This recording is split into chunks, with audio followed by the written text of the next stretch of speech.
नमस्कार मित्रांनो, माय ambitious digital एज्युकेशनमध्ये मी सुरेश तावरे आपलं सर्वांचं मनापासून स्वागत करतोय। तुम्हाला माहितीच असेल की मिशन महाराष्ट्र पोलीस भरती 2022 यासाठी आपण एक सराव प्रश्नपत्रिका सिरीज चालू केलेली आहे, ज्याच्यामध्ये आपण 100 क्वेश्चन पेपर्स विश्लेषणासहित आपण ह्या जी काय टेस्ट सिरीज चालू केली, ज्याच्यामध्ये आपण 100 क्वेश्चन पेपरचे विश्लेषण आपण ह्या टेस्ट सिरीजमध्ये बघणार आहोत। आणि इथून मागच्या काय 2 सेशनमध्ये आपण सराव प्रश्नपत्रिका क्रमांक 1 आणि 2 अशा ह्या 2 क्वेश्चन पेपरचे विश्लेषण आपण मागच्या 2 सेशनमध्ये घेतलेलं आहे। ते जर व्हिडिओ तुम्ही बघितले नसतील तर ते व्हिडिओ नक्की बघा। आणि जर ह्या चॅनलसाठी तुम्ही नवीन असाल किंवा हा सेशन तुमच्यासाठी पहिला असेल तर हे जे काय आपलं चॅनल आहे ह्याला सबस्क्राइब करणं विसरू नका। आणि हा जो काय उपक्रम आपण चालू केला आहे, ज्याच्यामध्ये आपण 100 टेस्ट सिरीज ज्या काही चालू केलेल्या आहेत किंवा आपण जे टायटल दिलेलं आहे की मिशन महाराष्ट्र पोलीस भरती, हा उपक्रम जर तुम्हाला आवडला असेल तर या व्हिडिओला लाईक नक्की करा। आणि हा जो काय उपक्रम आहे, हा जो काय व्हिडिओ आहे तो तुमच्या जास्तीत जास्त मित्रांपर्यंत शेअर करा, जेणेकरून हा जो काय आपण उपक्रम चालू केलेला आहे ह्याचा फायदा तुम्हाला आणि तुमचे जे काही मित्रमंडळी असतील जे खास करून पोलीस भरती करतात किंवा अन्य कोणतेही अभ्यासक्रम करत असतील तर त्यांनाही त्यांच्यासाठी हा जो काय उपक्रम आहे ह्याचा ते लाभ घेऊ शकतील। आणि त्याच पद्धतीने मागचे सेशन जर तुम्ही बघितले नसतील तर ते दोन्ही नक्की बघा, ज्याच्यामध्ये आपण 2चं विश्लेषण केलेलं आहे। आणि त्याच्यामधून तुम्हाला एक आयडिया येऊन जाईल की ही जी काय आपण टेस्ट सिरीज चालू केलेली आहे त्याच्यामध्ये आपण जी काही एक्झाम्पल्सची लेवल जी मेंटेन करतोय ती कोणत्या प्रकारची आहे। डायरेक्टली हा जर तुम्ही तिसरा बघितला तर इथून पुढे काही प्रॉब्लेम येणार नाही, पण त्याच पद्धतीने मागचे 2 ते तुमच्याकडून मिस होता कामा नयेत, जेणेकरून हा जो काय आपण एक जी सिरीज चालू केली असणार आहे त्याच्यामध्ये तुम्हाला अजून काय एक्स्ट्रा भर करायची लागेल का नाही, तुमचा जो काय अभ्यास आतापर्यंत झालेला आहे त्याच्यामध्ये अजून काय एक्स्ट्रा करण्याची गरज आहे का नाही, ह्या सगळ्या गोष्टींचा तुम्हाला आढावा ह्याच्यामध्ये येऊन जाईल। चला तर मग आज आणि आजच्या सेशनमध्ये आपण बघणार आहे सराव प्रश्नपत्रिका क्रमांक 3 ह्याच्यामधले जे काही बुद्धिमत्ता विषयाचे जे काही पहिल्यांदा जे काही गणित विषयाचे जे 25 प्रश्न आहेत त्या 25 प्रश्नांचा आढावा आपण ह्या सेशनमध्ये घेणार आहोत। आणि उरलेले जे काही 25 प्रश्न आहेत ते आपण पुढच्या सेशनमध्ये बघणार आहोत, जे काही असतील बुद्धिमत्ता या विषयाचे।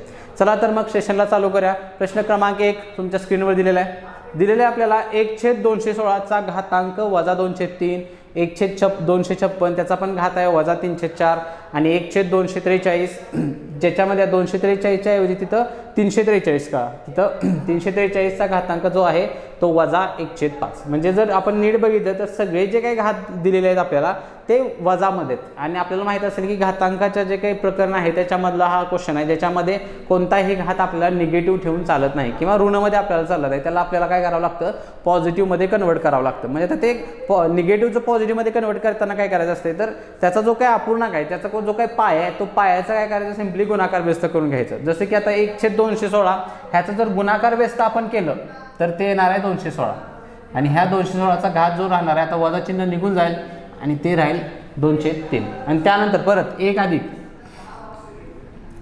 200 निघून जाईल, राहील फक्त 256 आणि ह्याचा जो काय घात येणार आहे जो की दिला आहे आपल्याला 3/4। आता तिथलं पण वजा चिन्ह निघून जाईल, राहील फक्त 3/4 आणि लास्ट राहणार आहे फक्त 343 आणि ह्याचा घात जो असणार आहे तो असेल माझा 1/5। इथं पण काय होणार आहे, वजाचं चिन्ह निघून जाईल। आता त्यानंतर ह्यांचा जो घात आहे तो घात पण अपूर्णांकात आहे आणि अपूर्णांकांच्यात आपल्याला फोड करावी लागेल। आता फोड जर करायची असेल तर ती कशी करायची, आता हे जे 2/3 लिहिलं आहे तर हे 2/3 असं न लिहिता आपण काय करायचं, त्याचा छेद वेगळा करायचा आणि अंश वेगळा करायचा, छेद आणि अंश वेगवेगळे करायचे। त्याच पद्धतीनं 3/4ला जर बदलायचं असेल तर कसं 1/4 गुणिले 3 आणि इथं काही चेंज करायची गरजच नाही आहे, इथं फक्त आहे ते म्हणजे 1/5। त्याच्यामुळे जो काय अपूर्णांक होता घातांकाचा तो अपूर्णांक आपण काय केला, डायरेक्टली त्याचे फोड केली, जो छेद वेगळा आणि अंश वेगळा केला। त्यानंतर आता परत पहिल्यांदा आपण जे 1/3 जे आहे त्याचा घाताचं उत्तर काढायचं। जसे की फॉर एक्झाम्पल आता 216चा घातांक 1/3 म्हणजे 1/3 1/2चा अर्थ काय असतो तर वर्गमूळ, 1/2 असेल तर वर्गमूळ, 1/3 असेल तर घनमूळ, 1/4 असेल तर चतुर्थमूळ आणि 1/5 असेल तर पाचवं मूळ आपण काढत असतो। मग त्या पद्धतीनं 1/3चा अर्थ काय तर घनमूळ, म्हणजे आपल्याला 216चं घनमूळ घ्यायचं आहे जे आहे 6, 216चं घनमूळ आणि त्यानंतर घात 2 राहिला अधिक 256 आता 4 त्याचा चौथं मूळ घ्यायचं आहे कारण इथं आहे 1/4। आता 256 जर बघितलं आपण 4च्या सायक्लिसिटीमध्ये 256 आहे, जसे की 4चा घन 64 आहे आणि 4चा चौथा घात 256 आहे, त्यामुळे 256 बद्दल 4 येईल आणि त्याचा घातांक 3 अधिक आणि आता 343 त्याचं पाचवं मूळ आपल्याला पाचवं मूळ घ्यायचं आहे जे की आहे आता आपण डायरेक्टली आपण जर बघितलं 3ची जी काय सायक्लिसिटी आहे 3चा चौथा घात 81 आहे आणि 3चा 5वा घात जो की किती 343. त्यामुळे 5वं मूळ जे येणार आहे ह्याचं आन्सर जे येणार आहे ते असेल 3 आणि त्याचा घातांक काही राहणार नाही, घात सगळा निघून जाईल. आता राहिलेलं आपलं मूळ छोट्या फॉर्ममध्ये आलं 6चा वर्ग 36 अधिक 4चा घन 64 अधिक 3. 36ला हे 4 दिलं झालं 40 आणि 60 100 100 आणि 3 103. त्याच्यामुळे ह्याचं जे आन्सर असणार आहे ते आपला असेल 103. पहिल्यांदा आपल्याला जो घातांक निगेटिव्हमध्ये दिला आहे तो पॉझिटिव्ह करून घ्यावा लागेल आपल्याला आणि त्यानंतर अपूर्णांक दिला आहे तो अपूर्णांकाची फोड केली आणि फोड करून जे सोडवत आला तर आपल्याला आन्सर जे येणार आहे ऑप्शन नंबर 4 जे की आहे 103. नेक्स्ट क्वेश्चन, एका द्रावणामध्ये अ मिश्रण आणि ब मिश्रण अशा प्रकारचे 2 मिश्रण आहेत अ आणि ब, ज्यांचा अनुपात किंवा ज्यांचं गुणोत्तर आपल्याला दिले 4 असतील, अनुपात किंवा गुणोत्तर जे दिले 4 असतील आणि त्यानंतर मिश्रणामध्ये ब मिश्रण 3 लिटर ॲड केले, त्यानंतर जे नवीन प्रमाण झाले ते झाले 4:5. नवीन प्रमाण जे झाले ते 4:5. हे 4:5 प्रमाण कधी झाले तर ब मिश्रण जे आहे ते किती आपण ॲड केले 3 लिटर. ब मिश्रण जे आहे ते 3 लिटर ॲड केल्यामुळं हे जे काय प्रमाण आहे ते बचं वाढलेलं आहे, त्याच्यामुळे नवीन प्रमाण झाले. तर आपल्याला विचारले अ मिश्रण किती होतं किंवा सुरुवातीला अ मिश्रण किती आहे ते आपल्याला क्वेश्चन विचारलं. आता हे एक्झाम्पल आपण डायरेक्टली गुणोत्तराचाच वापर करून सोडवायचं. ह्याच्यामध्ये आपण कोणतंही एक्स फॅक्टर किंवा समीकरणाने सोडवायचं नाही. जसं की आता आपण करायचं काय तर सुरुवातीला दिले आपल्याला 4 असतील, नवीन दिले 4:5. आता ह्याच्यामध्ये जर तुम्ही अमिश्रण जर बघितलं सुरुवातीला पण 4 आहे, नवीन पण 4 आहे आणि दोन्ही ठिकाणी सेम आहे. सेम असण्याचं कारण काय तर आपण अ प्रकारचं मिश्रण कोणतंही ॲड केलं नाही किंवा ते काढून घेतलं नाही, त्याच्यामुळे ते सेम राहिले. पण 3चं 5 झाले, ब मिश्रण आधी 3 होतं आता झाले 5 लिटर. का झाले तर नवीन 3 लिटर मिश्रण आपण त्याच्यामध्ये ब प्रकारचं ॲड केलेलं आहे, त्याच्यामुळे गुणोत्तरामध्ये जे काय वाढ झाल्या ब मिश्रणामध्ये ती कितीची झाल्या 2ची झाल्या. 3 आणि 2 5. गुणोत्तरामध्ये 2 युनिटची वाढ झाल्या आणि तेच ॲक्च्युअल किती वाढलेलं आपल्याला 3 लिटर. आपण एक्स्ट्रा वाढवले 3 लिटर, त्याच्यामुळे 2 युनिटची व्हॅल्यू किती झाल्या 3 लिटर. मला पाहिजे अमिश्रण जे की किती आहे दोन्ही ठिकाणी 4, म्हणजे 2ची व्हॅल्यू 3 आहे, मला पाहिजे 4ची. काय होईल तिरकस गुणाकाराने सोडूया. 4 गुणिले 3/2 बे के बे, बे 2 4 आणि 3 2 6, म्हणजे अ प्रकारचं जे मिश्रण आहे ते माझं किती होणार आहे तर 6 लिटर. मिश्रण जे आहे ते 6 लिटर मिश्रण आहे. ह्याच्यामध्ये आपण कोणताही एक्स फॅक्टर वगैरे आणायचा नाही, फक्त गुणोत्तराचा वापर करून एक्झाम्पल हे अशा प्रकारचे सुटतात लवकरात लवकर. नेक्स्ट पुढचा क्वेश्चन बघा. आता हे तर सूत्र वापरायचं 789 गुणिले 789 गुणिले 789 परत अधिक 211 गुणिले 211 परत 211. आता हे असले जे काही एक्झाम्पल्स असतात तिथं आपण सूत्रांचा वापर कुठला, जे की आपले सूत्र आहेत ए अधिक बी कंसाचा वर्ग बरोबर किंवा ए घन अधिक बी घन, हे जे काय सूत्र या सूत्रांचा वापर करून आपल्याला हे एक्झाम्पल सोडवायचं आहे. तर आता अंशामध्ये जर बघितलं तर 2 संख्या आहेत, एक 789 आणि 211 आणि 789चा गुणाकार किती वेळा आहे 3 वेळा आहे, त्याच्यामुळे तिथं काय होईल तो त्याला जर ए मानलं तर काय होईल एचा घन मध्ये चिन्ह अधिक आहे आणि 211 जे लिहिलेलं आहे त्याला बी मानायचं आणि त्याचा गुणाकार किती 2 वेळा आहे, त्याच्यामुळे ते काय होईल बीचा घन छेद. परत 789 गुणिले 789 म्हणजे काय एचा वर्ग वजा चिन्ह आहे, परत 789 गुणिले 211 म्हणजे ए गुणिले बी अधिक 211 गुणिले 211 म्हणजे बीचा वर्ग. म्हणजे आता इथं आपल्याला हा कोणताही सूत्राचा फॉर्म नाही आहे, पण अंश जर बघितला तर आपल्याला एक सूत्र मिळते जे की काय आहे ए क्यूब अधिक बी क्यूब म्हणल्यानंतर आणि ए क्यूब आणि बी क्यूबचं जर एक्सपान्शन केलं तर त्याचं काय असते ए अधिक बी दुसऱ्या कंसात ए वर्ग वजा ए बी अधिक बी वर्ग आणि छेदामध्ये हा कोणताही सूत्राचा फॉर्म नाही आहे, ते आहे असं राहील ए वर्ग गुणिले बी वर्ग अधिक बी वर्ग. त्याच्यामुळे आता अंशामध्ये पण हा कंस आणि छेदामध्ये पण हा कंस काय आहे समान आहे आणि अंशात आणि छेदामध्ये जी गोष्ट सारखी असते ती काय होते निघून जाते, राहिलं फक्त आपलं ए अधिक बी. आणि ज्याच्यामध्ये आता परत किमती टाक्या, ए ची किंमत आपल्याला दिलेला 789 आणि बी ची किंमत आहे 211 आणि राहिले फक्त आपले दोघांची बेरीज करूया. 9 1 10 हातच्याला 1 8 2 10 हातच्याला 1 7 2 9 1 10. त्याच्यामुळे ह्याचं जे उत्तर असणार आहे ते माझं काय असणार उत्तर फक्त 1000 हे माझं उत्तर असणार आहे ऑप्शन नंबर 2.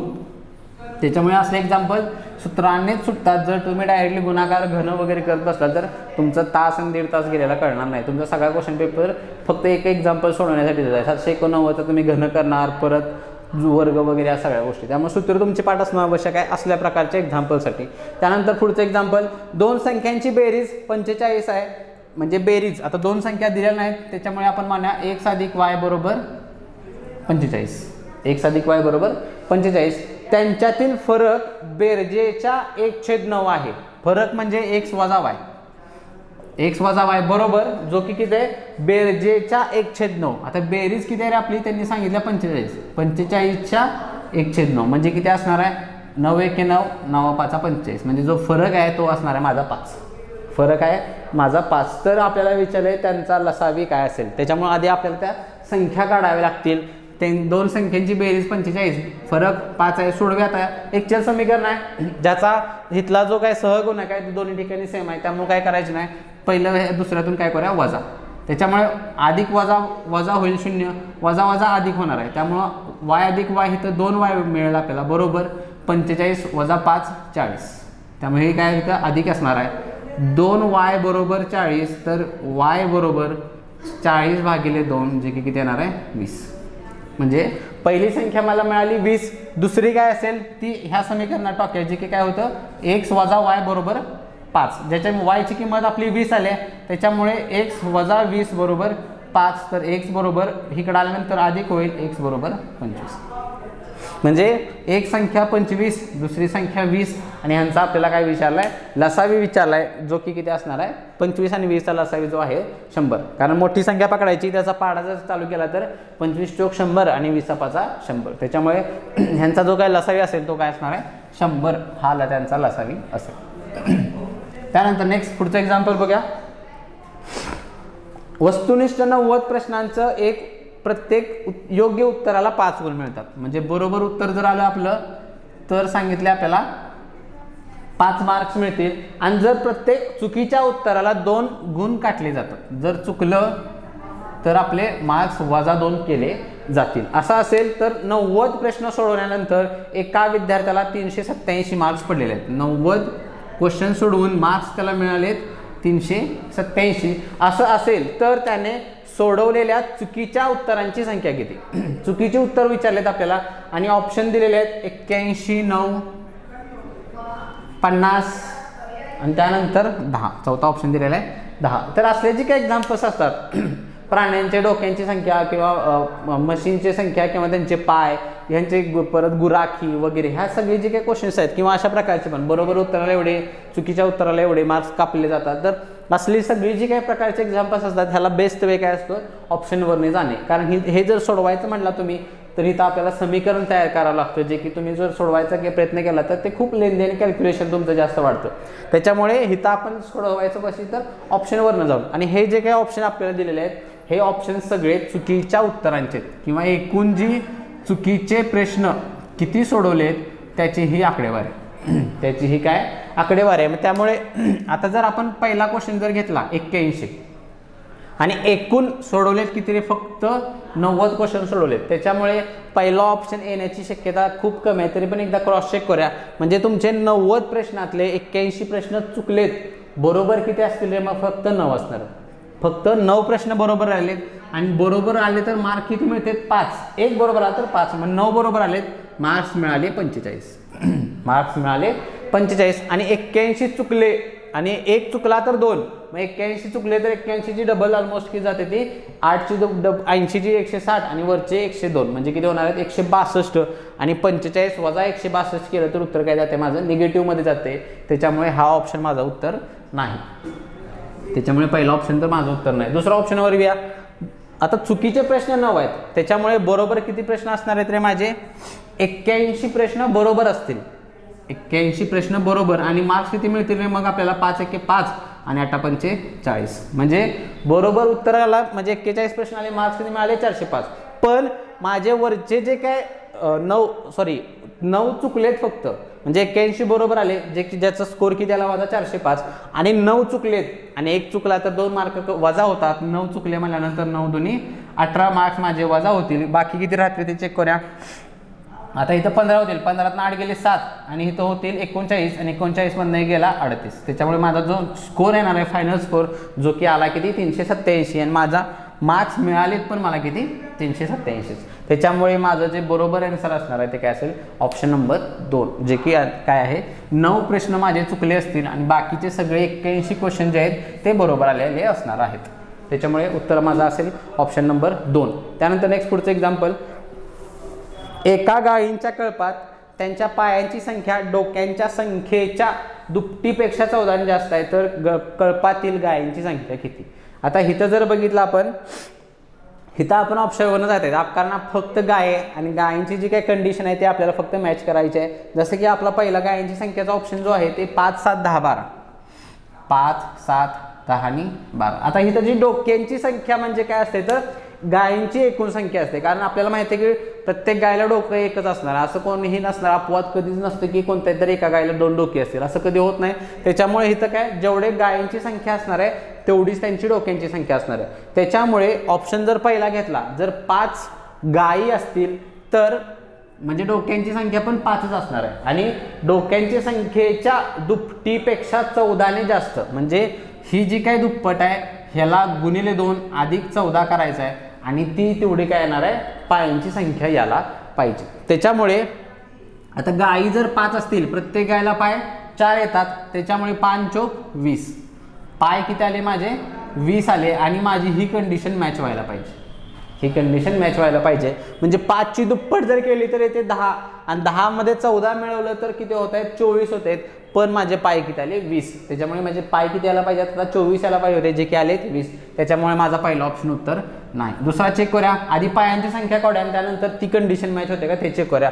आता गायी जर 7 असतील तर पाय किती होणार आहेत 7 चोक 28, पायांची संख्या किती होणार आहे माझी 28 एवढी होईल. आणि आता चेक करूया ह्या कंडिशनला 28च येते का, 7 ची डबल केली तर ती किती येते 14, 7 ची डबल 14 आणि 14 मध्ये 14 जर मिळवलं तर ती किती येते 28 येते. त्याच्यामुळे माझा जो ऑप्शन असेल तो काय असणार आहे ऑप्शन नंबर 2 हा माझा ऑप्शन असणार आहे. आता तुम्हाला वाटेल हे खूप लेंदी व्हायला लागले किंवा हे मी तुम्हाला समजावून सांगतोय त्यामुळे तुम्हाला ह्या सगळ्या गोष्टी कॅल्क्युलेशन व्हायला लागल्यात. जर मला कोणाला समजवायचंच नसेल तर डायरेक्टली मी हा ऑप्शन घेणार, 5 चे पाय होतील 20 आणि आपली कंडिशन मॅच व्हायला पाहिजे काय 5 ची डबल 10 येते आणि 10 मध्ये 14 मिक्स केल्यानंतर किती 20 यायला पाहिजे, जे की येत नाही. त्याच्यामुळे माझा ऑप्शन जो असेल तो किती असणार आहे ऑप्शन नंबर 2. गायींची संख्या जी असेल माझी ती असेल फक्त 7 ही गायींची संख्या असणार आहे. त्यानंतर नेक्स्ट पुढचं एक्झाम्पल, 50 आणि 1000 दरम्यानच्या पूर्ण वर्ग संख्या किती?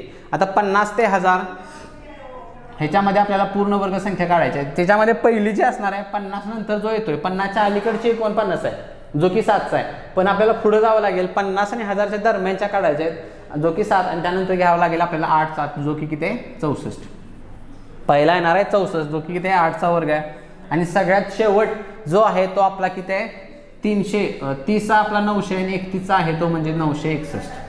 हा किती 31चा आणि इथनं पुढचे जे काही सगळे जे काही घन आहेत ते आपले 1000 पेक्षा जास्त जाते. त्यामुळे 8 ते 31 आपल्याला संख्या मोजायच्या आहेत. 8 9 10 हे 3 झाले आणि परत आपल्याला 11 ते 20 हे एवढे मिळतील आणि परत 21 ते 30. त्याच्यामुळे हे 10 20 20 आणि 3 23 23 आणि 1 24.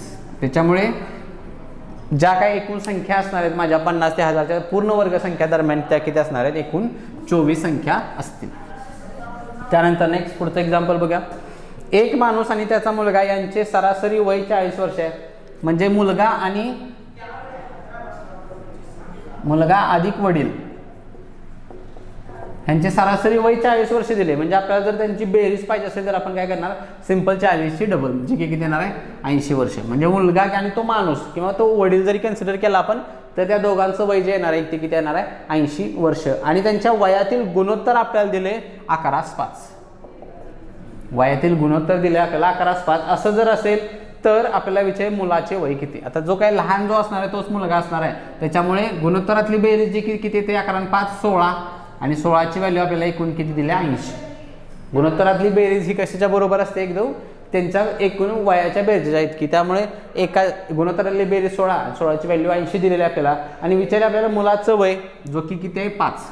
गुणोत्तरामध्ये लहान जो असणार आहे तो मुलगा असेल त्याचं किती आहे 5. त्याच्यामुळे तिरकस गुणाकार करूया 5 गुणिले 80/16 जे की किती येणार आहे 16 पंचे 80 आणि 5 5 25. त्याच्यामुळे तो जो काही लहान मुलगा असणार आहे त्या मुलाचं वय जे आहे असणार आहे ते किती असेल 25 वर्ष. ऑप्शन नंबर 4 हे माझं काय असणार आहे आन्सर असेल. त्यानंतर नेक्स्ट एक्झाम्पल बघूया. 10 डावांमध्ये क्रिकेटपटूची सरासरी 32 होती. आता 10 डावांमध्ये 32, 10 डाव खेळलेत आणि सरासरी जी आहे ती 32 एवढी आहे. आणि त्या आपल्याला पुढे विचारले त्याच्या सरासरी धावसंख्येमध्ये 4 ने वाढ करायची असेल तर त्याला आपल्याला विचारले पुढच्या खेळामध्ये त्याला किती धावसंख्या काढली पाहिजे. म्हणजे आधी काय केलं तर 10 डावामध्ये 32च्या सरासरीने त्याने धावा केल्या. त्याच्यामुळे 10व्या मॅच पर्यंतच्या एकूण रणसंख्या जर पाहिजे असेल तर काय करावं लागेल आपल्याला सरासरी गुणिले एकूण धावसंख्या किंवा सरासरी गुणिले किती मॅचेस खेळल्या. त्यामुळे 32 गुणिले 10 ह्या काय होतील 10व्या मॅच पर्यंतच्या एकूण रणसंख्या कधीच्या 10व्या मॅच पर्यंतच्या जे की किती आली 320 अधिक. आता अधिक का कारण 11वी मॅच खेळले आणि त्या मॅचमध्ये आपल्याला विचारले किती धावसंख्या ती काय मानायची x. म्हणजे 10 मॅचमध्ये केलेल्या रना अधिक 11व्या मॅचमध्ये केलेले रना ह्याच्यामुळे झालं काय तर छेद 11 आणि हे आपण सरासरीच्या फॉर्ममध्ये मांडायला लावले. बॅटिंगची सरासरी काय असते एकूण धावसंख्या छेद एकूण खेळलेल्या मॅचेस बरोबर सरासरी. आता 11वी मॅच पण खेळली त्याच्यामध्ये x धावा केल्या आणि हेच खेळल्यामुळे झाले काय आपल्याला सांगितले सरासरी 4 ने वाढवायचे. आधी सरासरी जी होती ती माझी 32 होती, आता झाली किती 32 अधिक 4 36. 32 आणि 4 36 सोडवूया. 320 अधिक x बरोबर 11 हे कळल्यानंतर गुणाकार होईल 36 गुणिले 11. त्यानंतर आता गुणाकार करूया. 320 अधिक x बरोबर 11 संग 66 40 6 11 अधिक 33 आणि 6 39. 33 आणि 6 39. आपल्याला x ची व्हॅल्यू पाहिजे 396 वजा 320 आणि हे 6 9 2 गेले 7.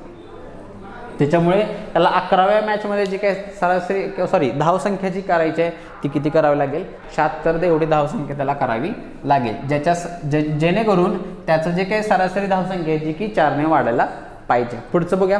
एक संख्या आणि त्या संख्येचा 3/5 भाग यांच्यामधील फरक 50 आहे तर ती संख्या काय. आता इथं कुठली संख्या मानत बसायचं नाही. अपूर्णांक आपल्याला दिलाय 3/5 ज्याच्यामध्ये तुम्हाला माहित असेल की छेदामध्ये जी असते ती पूर्ण संख्या असते आणि अंशामध्ये जी असते ती घेतलेली संख्या असते. म्हणजे 5 पैकी तिसरा भाग जर घेतला आणि ह्या दोघांमधला जो फरक आहे तो किती आहे 50 आहे.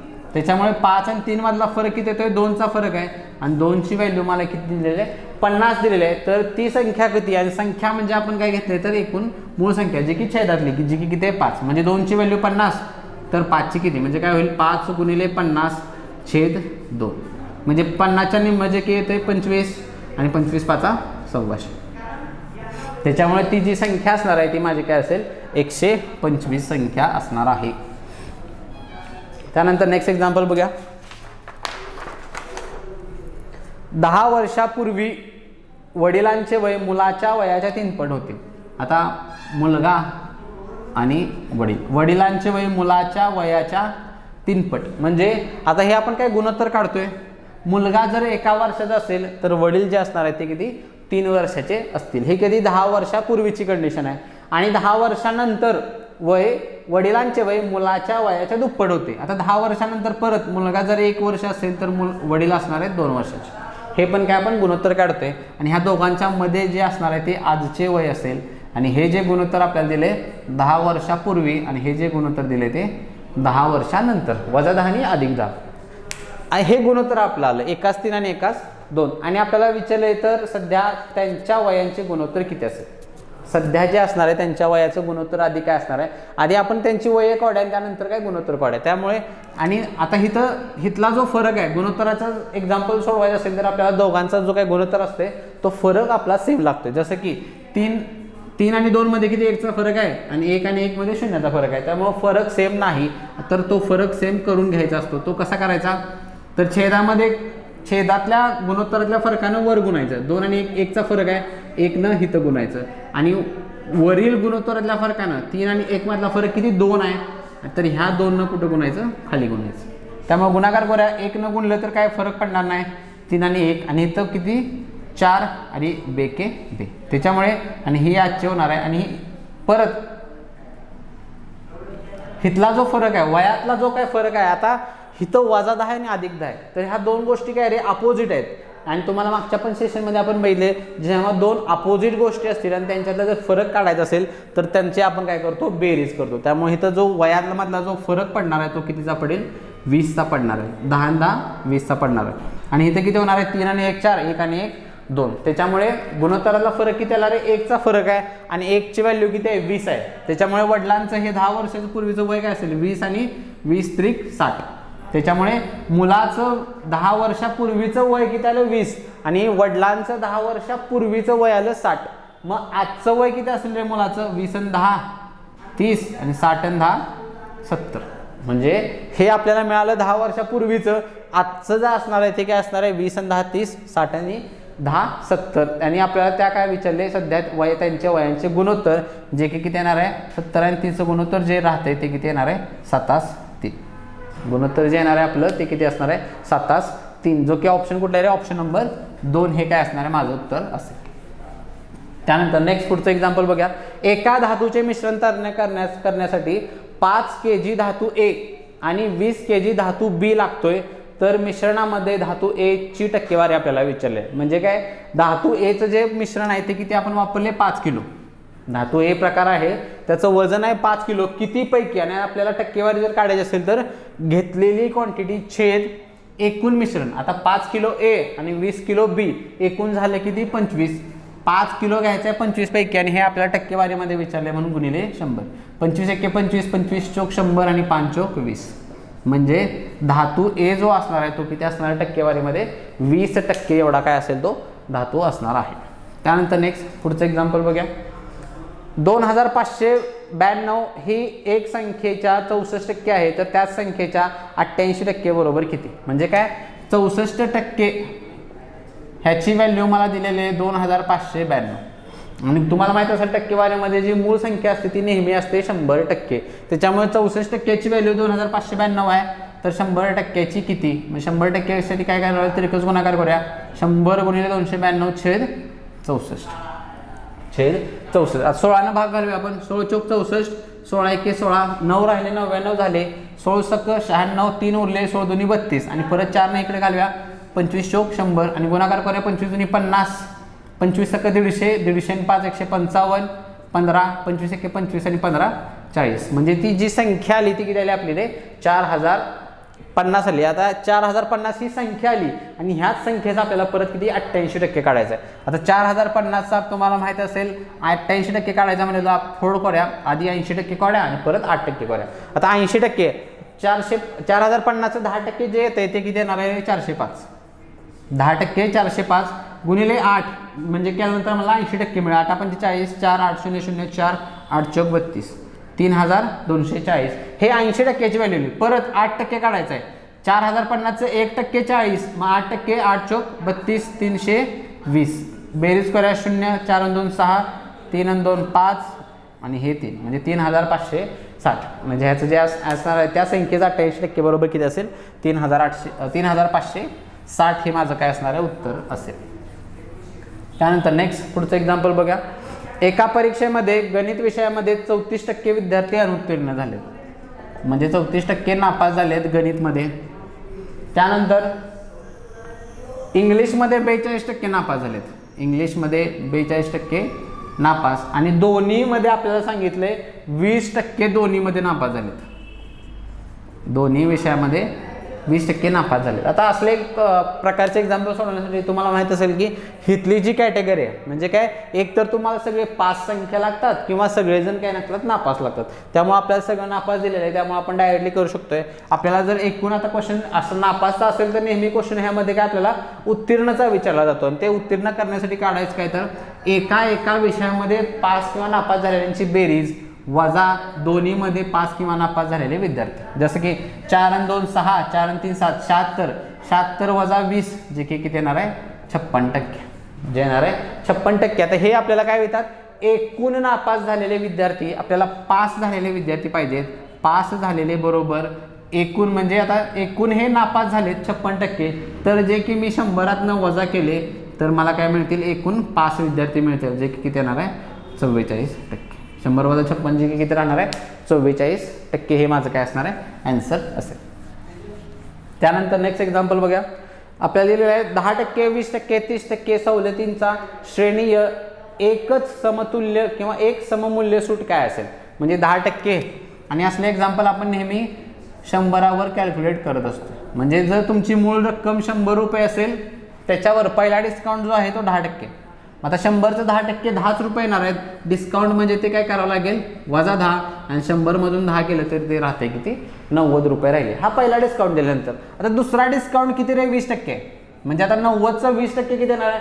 90चं 10% 9 आणि 20% 9 दुनी 18 म्हणजे की वजा करावं लागेल. 90 वजा 18 जे की किती राहणार आहे तर 72. 90 वजा 18 किती राहणार आहे 72. कारण 9चं 72 आणि 8 80 80 आणि 10 90 आणि त्यानंतर परत तिसरा डिस्काउंट जो की किती आहे 30%. तिसरा डिस्काउंट जो आहे तो लास्ट 30%. 72चं 10% तुम्हाला माहित असेल 7.2 आहे. मग 30% गुणिले 3 करूया. 3 दुनी 6 आणि 7 त्रिक 21 आणि 72 वजा 21.6. 72 वजा 21.6. 10तनं 4 गेले 6 आणि 1तनं 1 गेला 0 आणि 7तनं 2 गेले 5 म्हणजे वजा किती करावं लागेल माझा 21.6 जे की राहते किती माझं 50.4. म्हणजे मूळ किंमत माझी 100 रुपये होती आणि सगळे तिन्ही डिस्काउंट देऊन ती जी काही प्राईज होती ती झाली किती 50.4 रुपये. मतलब झाली 50.4 रुपये. मग डिस्काउंट किती दिला रे मी 100 वजा 50.4. म्हणजे इथं पण 10 शून्य असेल. 10तनं 4 गेले 6 इथं 9 आहे असं राहील आणि इथं 9 राहणार आहे. 9तनं 5 गेले 4 म्हणजे माझी जी काही एकत्र मूल्य सूट जी असणार आहे जी की किती असेल 49.6% एवढी माझी तिघांची एकत्रित सूट असणार आहे 49.6%. त्यानंतर नेक्स्ट एक्झाम्पल रुपये 10ला 5 संत्री विकत घेऊन. म्हणजे विकत म्हणल्यानंतर कुठली तरी ही तुम्हाला खरेदी किंमत झाली. तुम्ही कोणाकडनं तरी विकत घेता म्हणजे ती तुम्हाला काय असणार आहे खरेदी किंमत असेल. म्हणजे 10 रुपयाला 5 संत्री म्हणजे एकाची काय असेल रे 10/5. 10 रुपयाला 5 संत्री मग एकाची खरेदी किंमत जी असणार आहे ती माझी काय असेल 10/5. त्याच पद्धतीनं एका संत्र्याची विक्री किंमत काय असेल 15 रुपयाला 6 संत्री विकलेत. विक्री किंमत 15 रुपयाला 6 ही काय आली विक्री किंमत आली एका संत्र्याची. एका संत्र्याची खरेदी किंमत आली 10/5 आणि एका संत्र्याची विक्री किंमत किती आली 15/6. मग आता मला सांगा एकाची खरेदी किंमत किती आली 5 दुनी 10 आणि इथं किती होणार आहे 6 दुनी 12 3 उरले आणि 6 पंचे 30. म्हणजे एका संत्र्याची खरेदी किंमत 2 रुपये आणि विकलं कितीला रे मी 2.5 रुपये. मग थोडक्यात 2.5 रुपयाला विकले. मग मला सांगा नफ्याची टक्केवारी आपल्याला विचारल्या. खरेदी केली 2 रुपयाला विकली 2.5 रुपयाला. नफा किती झाला 0.5 रुपयाचा. किती वरती 2 वरती गुणिले 100. आता गुणाकार हे सोडूया आपण. जर हे दशांश चिन्हाला इथलं काय होईल रे 1 शून्य निघून जाईल आणि 10 म्हणजे 50/2 जे की किती येणार आहे 25%.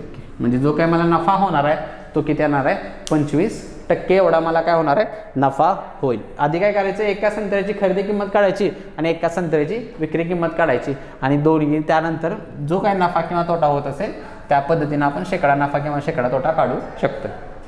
त्यानंतर पुढचं एक्झाम्पल एका वस्तूची खरेदी किंमत छापील किंमतीच्या 64% आहे. म्हणजे छापील किंमत आणि खरेदी किंमत आणि खरेदी किंमत छापील किंमतीच्या 64% म्हणजे नंतर इथं आपण छापील किंमत 100 रुपये घेऊ शकतोय. छापील किंमत 100 रुपये जर घेतली तर खरेदी किंमत माझी किती येणार आहे 64 रुपये येईल. आणि त्यानंतर परत सांगितले त्यांनी 12% डिस्काउंट पण दिलाय. मग आता 12 जो काय आपण डिस्काउंट देतो तर नेहमी लक्षात ठेवा जो काय आपण नेहमी फक्त कशा छापील किंमतीवरच आपण हा डिस्काउंट देत असतोय. दुसऱ्या कोणत्याही किंमतीवरती आपण डिस्काउंट देत नाही. त्याच्यामुळे जो 12% डिस्काउंट आहे तो मी देणार कुठं 100 वर देणार आहे. मग 100चं 12% म्हणजे 1200 रुपये येणार आहे. 100 वजा 12 जर केलं तर ती माझी काय येईल विक्री किंमत येणार. विक्री किंमत मग 100 वजा 12 केल्यानंतर किती राहते तर 88.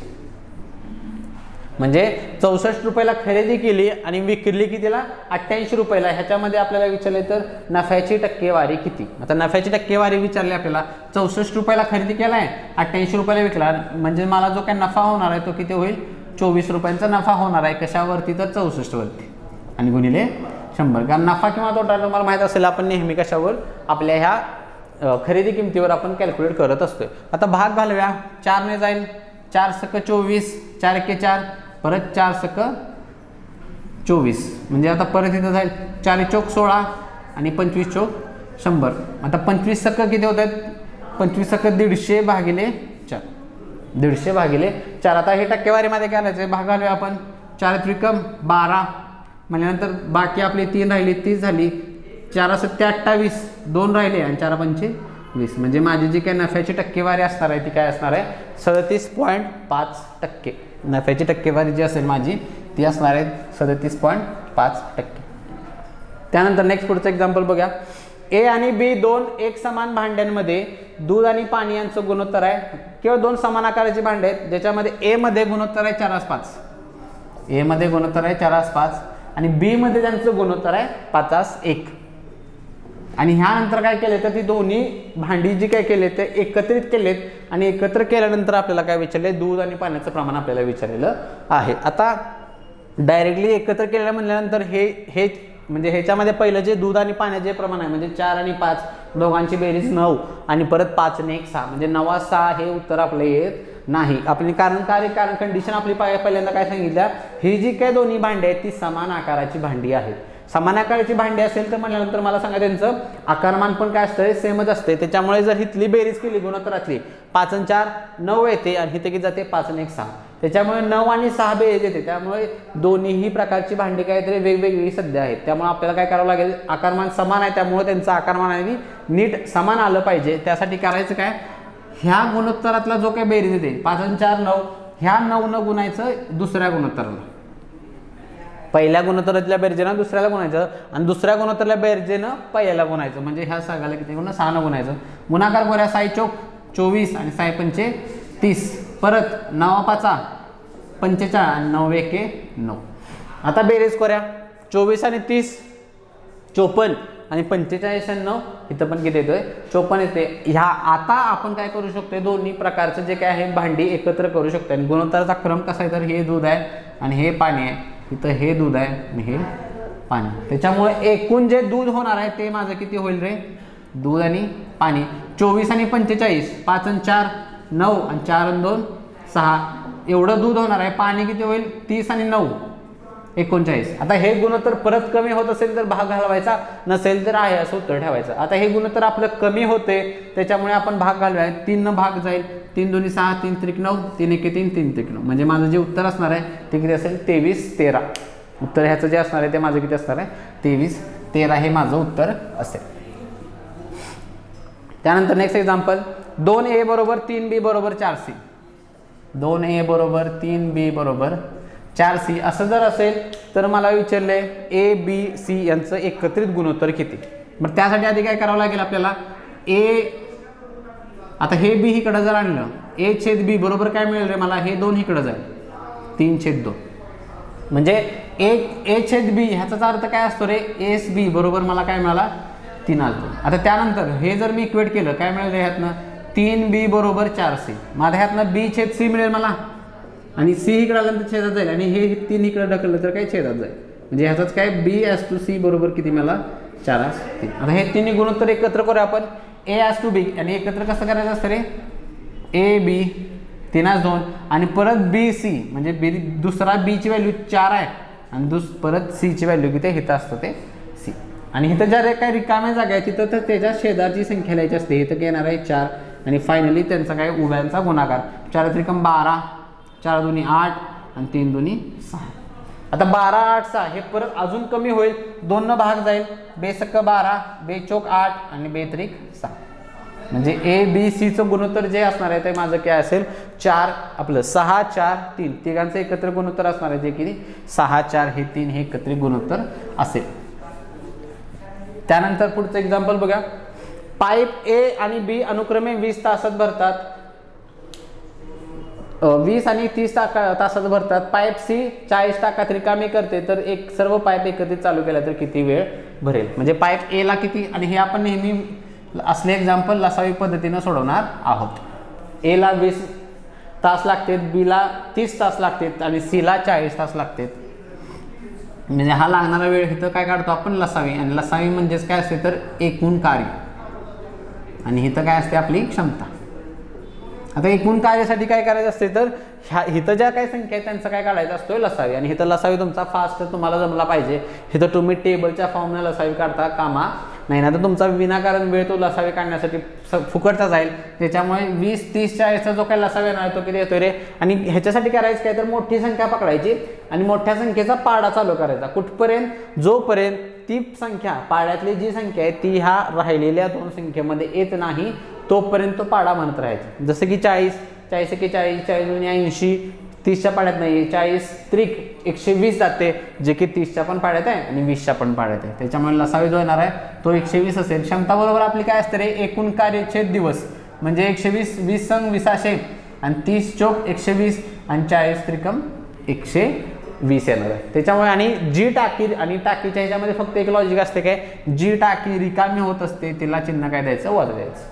जी टाकी किंवा जो नळ रिकामा करण्याचं काम करत असेल त्याला फक्त काय वजा चिन्ह द्यायचं. अगर तिन्ही नळ चालू करणार आहेत, आपण एकत्र चालू करणार आहे आणि काम किती करायचं आपल्याला 120 एवढा भाग भरायचा आहे आणि तिन्ही नळ चालू करतोय, त्यामुळे तिघांची बेरीज 6 10, 10 वजा 3 वजा काय तर ती सी नळ जो आहे तो टाकी रिकामी करण्याचं काम करतोय, त्याच्यामुळे 10 वजा 3 जे की किती येणार आहे 7. 120/7 हे माझं फायनल आन्सर आहे. पण ऑप्शनमध्ये बघितले तर आपल्याला हे कशात पूर्णांकात करायचं आहे, जे की किती येणार आहे रे, 7 एके 7, 5 उरले 50 झाले, 7 7 49, 1 7.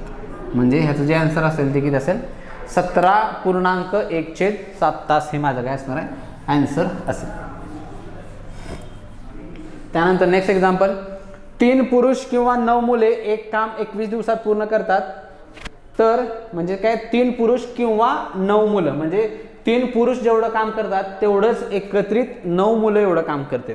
आणि पुरुष म्हणल्यानंतर काय करतो आपण, यम घेतो आणि मुलं म्हणल्यानंतर बी घेतो. म्हणजे 3 माणसं जेवढी काम करतात एकत्र तेवढीच काम कोण, 9 पोरं एकत्रित करतात. आणि हे दोघं किती दिवसात काम करतात तर दोघं मिळून करण्यापेक्षा सेपरेट किती 21 दिवसात पूर्ण करतात. आणि ह्याच्यातून आता काय मिळणार आहे आपल्याला तर त्यांच्या क्षमतेचं गुणोत्तर आपल्याला मिळणार आहे.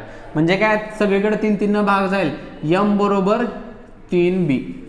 म्हणजे यम बरोबर 3bचा अर्थ काय तर एक माणूस 3 मुलांच्या क्षमते एवढं काम करतोय. ह्याचा अर्थ काय झाला, एक माणूस 3 मुलांच्या क्षमते एवढं काम करतोय. तर आपल्याला विचारले 5 पुरुष आणि 6 मुले एकत्रितपणे किती दिवस काम करतील. 5 पुरुष आणि 6 मुलं किती दिवस काम करणार आहे ते आपल्याला विचार. आता अधिक आणीचा अर्थ काय असतोय तर अधिक 5 माणसं आणि 6 पोरं एकत्रित जर काम केलं तर किती दिवसात काम पूर्ण होणार आहे ते आपल्याला विचारले. असं जर असेल तर आधी काय करावं लागेल आपल्याला, आता यम बरोबर 3b म्हणजे काय, एका माणसाच्या बदल्यात 3 पोरं काम करतात. मग आधी हे असले एक्झाम्पल सोडवण्यासाठी आपल्याला काय करावं लागते, हे जे काय गुणोत्तर आपल्याला एकत्र जे विचारले त्या एक तर ते माणसांमध्ये कन्वर्ट करायचं किंवा मुलांच्या संख्येमध्ये कन्वर्ट करायचं. आता काय करूया आपल्याला इथं सर्वांना काय करूया, माणसांच्या ह्याच्यामध्ये कन्वर्ट करूया. म्हणजे जिथं पोर आहेत पोरांच्या बदल्यात पण माणसं घ्यायची आपण.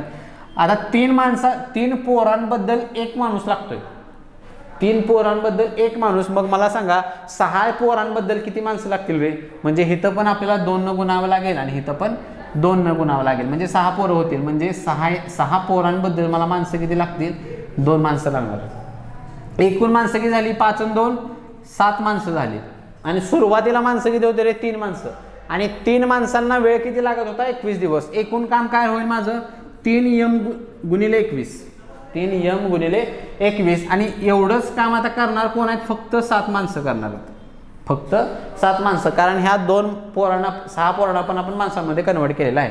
म्हणजे यमला यम कॅन्सल होईल, 7 त्रिक 21 आणि 3 त्रिक 9. म्हणजे त्या 7 माणसांना जो काही वेळ लागणार आहे तो किती लागेल माझा, 9 दिवस. म्हणजे ऑप्शन यापैकी नाही जो ऑप्शन आहे ते माझं काय असणार आहे आन्सर असेल, यापैकी नाही. त्यानंतर नेक्स्ट एक्झाम्पल बघा, 100 मीटर आणि 120 मीटर लांबीच्या अशा 2 ट्रेन एकाच दिशेने 72 किलोमीटर आणि 54 किलोमीटर वेगाने होतात. तर पहिली गाडी दुसऱ्या गाडीला किती वेळात पार करेल. आता 2 रेल्वे एकमेकांना क्रॉस करण्याची कंडिशन आहे, ती पण कशा आहे तर एकाच दिशेने आपल्याला सांगितले. म्हणजे एकाच दिशेने असेल तर आपल्याला माहिती आहे 2 ट्रेन जेव्हा एकमेकांना क्रॉस करतात त्यावेळी अंतर आपण काय घेतो, दोन्ही ट्रेनच्या लांबीची बेरीज, जे की किती येणार आहे आपल्याला इथं 200 नी 100 म्हणजे किती होणार आहे 310. लांबीची बेरीज किती आली आपल्याला, सॉरी 120 आणि 100 220 ही लांबीची बेरीज झाली. आणि आता दिशा पण एकाच दिशेने जर जात असतील तर एकाच दिशेने जात असेल तर त्यांचं जे काही स्पीड आहे स्पीडची काय होते रे वजा बाकी, जे काय होणार आहे 72 वजा 54, 72 वजा 54 जे की किती राहते 18, आणि हे 18 किलोमीटर पर आवर येईल, याचं आपल्याला कन्व्हर्टेशन कशात करावं लागेल, मीटर पर सेकंड मध्ये करावं लागणार आहे, जे की आपण 5/18 गुणत असतो, त्याला इथे किती गुणावं लागेल 18/5, सॉरी किलोमीटर पर आवरचं करताना मीटर पर सेकंडमध्ये कितीने गुणार आपण 5/18, 18ला 18 कॅन्सल राहील फक्त 5, आणि म्हणजेच काय छेद गती, अंतर छेद गती बरोबर मला काय मिळतो वेळ, जो की सेकंडमध्ये मिळेल मला, इथे किती होणार आहे 5-20, 2 राहिले परत 5-20, म्हणजे त्या 2 ट्रेन एकमेकांना किती 44 सेकंडमध्ये काय करतील पार करतील. त्यानंतर नेक्स्ट एक्झाम्पल, गॅम्बल हा शब्दाच्या अक्षरांच्या किती वेगवेगळ्या प्रकारे मांडणी करता येईल, म्हणजे आता ह्या प्रोबॅबिलिटी वगैरे त्यामधला एक्झाम्पल येतोय, ह्याच्यामध्ये कसे सोडवायचे असतात तर किती अक्षर आहेत, आता गॅम्बल 3 आणि 3 6 अक्षर आहेत, म्हणजे काय होणार आहे 6 फॅक्टोरियल, जेवढे अक्षर असतात पण रिपीट अक्षर नसावं, रिपीट अक्षर जेवढे असतात तेवढे आपण काय करतो याला छेद करावं असते, इथं कोणतंही अक्षर रिपीट नाही, त्यामुळे ओरिजिनल काय याचं 6 फॅक्टोरियल. 6 फॅक्टोरियल म्हणजे अर्थ काय तर असतो तर 6 गुणिले 5 गुणिले 4 गुणिले 3 गुणिले 2 गुणिले 1 ह्या पद्धतीने, म्हणजे इथं गुणाकार करूया 6×5 30 चौक 120 12 त्रिक 36 आणि 36 दुनी 720 आणि वरचा 1 0 येणार आहे. त्याच्यामुळे गॅम्बल या शब्दांच्या अक्षरांची मांडणी जर मागं पुढे ढकलली सगळे अक्षर तर किती प्रकारे मांडता येते तर 720 वेळा हे अक्षर मांडता येईल. त्यानंतर पुढचा, प्रतिवर्ष 5% दराने 7,800 वर 3 वर्षानंतर किती चक्रवाढ व्याज मिळेल. आज चक्रवाढ व्याजाचं सूत्र आपल्याला माहिती आहे, सिंपल काय पी 7,800 कंसामध्ये 1 अधिक आर जो की किती 5%, 5/100 कालावधी जो आहे तो 3 वर्ष आहे, दर किती आहे 5%. आता भाग घालूया इथं 7,800 गुणिले 5×1 5 20 20 20 आणि 21/20 आणि हे किती वेळा आले 3 वेळा आहे, म्हणजे त्याचं घन आहे म्हणल्यानंतर हे किती लिहावं लागेल 3 वेळा लिहावं लागणार आहे.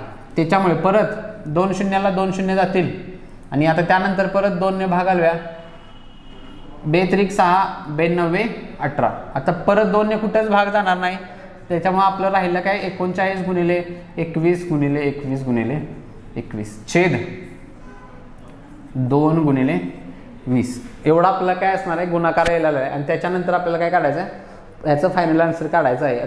आता हे एवढं जे काय कॅल्क्युलेशन आहे हे आपल्याला करणं भागच आहे. आपल्याकडे ह्याच्यामध्ये चक्रवाढ व्याजामध्ये आपल्याकडे दुसरा कोणताही पर्याय राहत नाही, त्याच्यामुळे आपल्याला हे करणं भागच आहे. आता भाग घालवताना पण जरा आपण इथं 2 ने 39ला घालूया, 2 1 उरला 19 झाले, 2×9 18 आणि 2×5 10.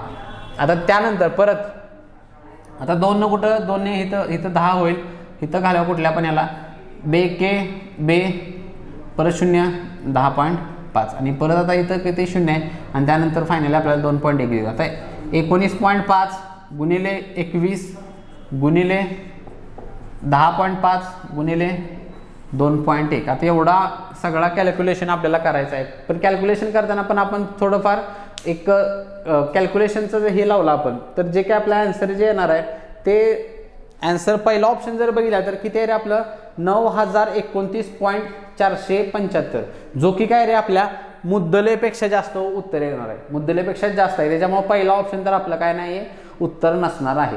त्याच्यामुळे त्यानंतर पुढे येऊया, पुढचा ऑप्शन आपल्याला दिलेला आहे 1,229.475. आता इथं जर गुणाकार जर आपण केला, इथं गुणाकार जर केला तर दशांश चिन्ह जे आहे ते 3 घर सोडून येणार आहे, 1 2 आणि 3 घर सोडून दशांश चिन्ह येणार आहे, हे कन्फर्म आहे. म्हणजे प्रत्येक ऑप्शनमध्ये 3 घर सोडून तर आहे. आणि त्यानंतर पुढचा जो आहे तो इथला पहिले एकक स्थान जर बघितलं तर 5×5 25 आणि 5×1 5 5 येणार आहे. म्हणजे एकक स्थान जे आहे ते माझं किती असणार आहे 5 असणार आहे, एकक स्थानी 5 ही संख्या येणार आहे. त्याच्यामुळे आपल्याकडे राहिले फक्त 2 ऑप्शन 1,229.475 आणि 1,227.475 आणि ह्या दोन्हीतलं मधलं काहीतरी एक माझं उत्तर आहे, दोन्हीपैकी एक माझं उत्तर असणार आहे. आणि ट्रायल अँड एरर वगैरे जे काही गोष्टी करून आहेत तर ते जर विचार केला किंवा पहिला ऑप्शन जो आहे त्याचा संदर्भ जर दुसऱ्यामध्ये घेतला तर त्याच्यावरून डायरेक्टली मी काय करणार आहे 1,229.432 हे आन्सर मार्क करेन. ह्याचं रिझल्ट काय तर पहिला जो ऑप्शन त्यांनी दिला आहे जो की किती आहे रे 9029.475 वजा 7,800 जर केलं तर राहते किती बघा आपण 4 700 बघा 9 2 10 8 गेले 2 आणि इथं किती होणार आहे 10 म्हणल्यानंतर इथं 8 1229.75 म्हणजे ही जी काय माझा हा गुणाकार येणार आहे आणि त्याच्यातनं मुद्दल वजा केली तर आपल्याला काय मिळतं रे व्याज येतं. त्याच्यामुळे ह्याचं जे उत्तर असेल ते माझं काय असेल 1229.475 हे माझं उत्तर असणार आहे, ना की 1227.75. किंवा डायरेक्टली तुम्ही हा गुणाकार पण करू शकताय, पण थोडंफार तुम्ही कॅल्क्युलेशनचा जर अंदाज घेऊन उत्तर काढलं तर जे की किती असणार आहे 1229.475. त्यानंतर लास्ट एक्झाम्पल 2.3 गुणिले 1.5 अधिक, आता इथं काय वेगळं काय करायचं नाही येतो आपल्याला, गुणाकार आणि बेरीज करावीच लागेल, त्या दुसरा कोणताही पर्याय ह्याच्यामध्ये नाही. 4.7 गुणिले 1.2 वजा 3.4 गुणिले 1.1. आता इथं सिंपल आपल्याला गुणाकार करावाच लागेल, दुसरा कोणताही पर्याय नाही. त्याच्यामुळे गुणाकार करूया.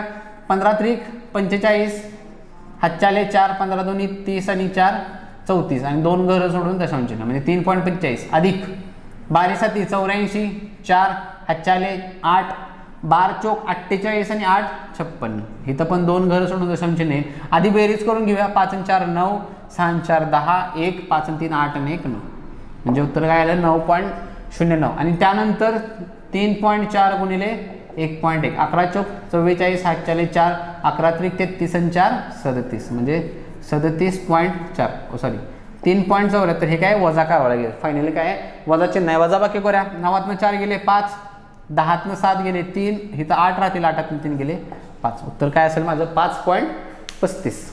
ऑप्शन नंबर 2 हे माझं काय असणार आहे उत्तर असेल.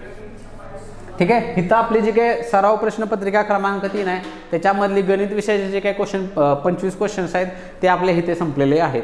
आता ह्या ज्या काय मेथड्स वगैरे आहेत किंवा ज्या काय शॉर्ट ट्रिक्स आहेत ह्या जर तुम्हाला आवडत असतील तर व्हिडिओला लाईक नक्की करा. त्याच पद्धतीने हा व्हिडिओ जास्तीत जास्त मित्रांपर्यंत शेअर करा, कारण ह्या ज्या काही पद्धती आहेत ह्या पद्धतींचा वापर करूनच तुम्ही तुमचा वेळ जो आहे किंवा अशा प्रकारचे जर शाब्दिक क्वेश्चन पेपर जर पडला तर जास्तीत जास्त वेळ तुम्ही कसा वाचवू शकताय, तर ह्याच पद्धतींचा वापर करून तुम्ही तुमचा वेळ वाचवू शकताय. तुम्ही जर एक्स पद्धतीनं जर पेपर सोडवणार असेल तर जास्त ह्याच पद्धती जास्त कॉम्प्लिकेटेड पण होतात आणि तुमच्या जर काय ॲक्युरसी जो आपण मॅटर करत असतोय तर ती ॲक्युरसी तुमची मेंटेन राहत नाही एक्झाम्पलमध्ये, किंवा स्वतः सिम्पल एक्झाम्पल पण थोड्या पॉईंटसाठी किंवा 0.75च्या ऐवजी जर 0.76 झालं तर तुमचं उत्तर चुकू शकतं. त्याच्यामुळे ह्या ज्या काही पद्धती आहेत ह्या जर तुम्हाला आवडत असतील तर व्हिडिओला लाईक नक्की करा. आणि ह्यानंतरचे जे काही 25 प्रश्न आहेत जे की बुद्धिमत्ता विषयाचे जे काही 25 प्रश्न आहेत सराव प्रश्नपत्रिका क्रमांक 3 मधले ते आपण पुढच्या सेशनमध्ये बघणार आहोत. तोपर्यंत थांबूया, आपण भेटूया आपल्या पुढच्या सेशनमध्ये. थँक्यू.